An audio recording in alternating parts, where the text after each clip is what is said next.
ওই সেনাবাহিনী তো আমাদের ডাকে না, তোমাদের কেন ডাকে? ভাগ বাটোয়ারাই মেলে নাই, এই কারণে এখন সব ফাঁস করে হিরো সাজার চেষ্টা করতেছ। এতদিন কেন ফাঁস করো নাই? ক্যান্টনমেন্টে তো আমরা যাইনি, তোমরা গিয়েছ। কেন গিয়েছিলাম? তোমাদের এই জবাবদিহিতা করতে হবে। এই প্রশ্ন কি কেউ করছে যে ক্যান্টনমেন্টে তোমাকে ডাকলো আর তুমি কেন ছুটে গেলা? আর সব জায়গায় কেন হাসনাত এবং সার্জিস? আচ্ছা, হাসনাত এবং সার্জিস সেখানে গেল, তার দলের অন্যান্য নেতাকর্মীদের সাথে কেন আলোচনা করে নাই? কেন? কি কারণ? আমরা সেটি জানতে চাই বন্ধুগণ। যারা গণহত্যার বিচার করবে তারা বিচার না করে কি করলো? ওই যে সাবের এবং মান্নান, তাদেরকে জামিন দিয়ে দিল। সব জায়গায় আসিফ নজরুলের নাম আছে, আপনারা খোঁজ দিয়ে দেখেন। এই জামিনের জন্য কাজ করেছে উপদেষ্টা আদিলুর রহমান শুভ্র, সব জায়গায় আসিফ নজরুল না।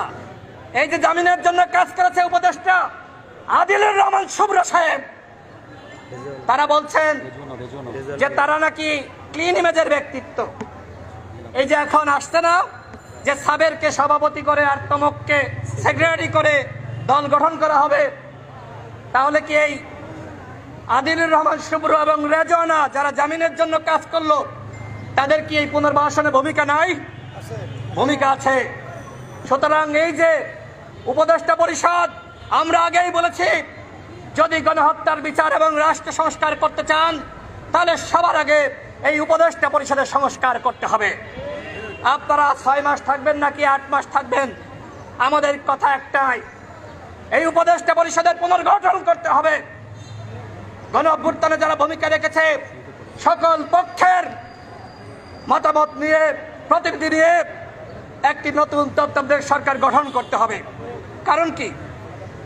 কারণ এই সরকার তার নিরপেক্ষতা পুরোপুরি হারিয়েছে, পুরোপুরি। এখন যদি আমরা একটি নিরপেক্ষ সরকার না পাই তাহলে আগামীতে কিন্তু অবাধ সুষ্ঠু নিরপেক্ষ নির্বাচন অনুষ্ঠিত হবে না। আমাদের ফারুক হাসান বলেছে যে এনসিপির 2 জন প্রতিনিধি রয়েছে, বিএনপি জামাত গণ অধিকার পরিষদের প্রতিনিধি এখানে কেন থাকবে না?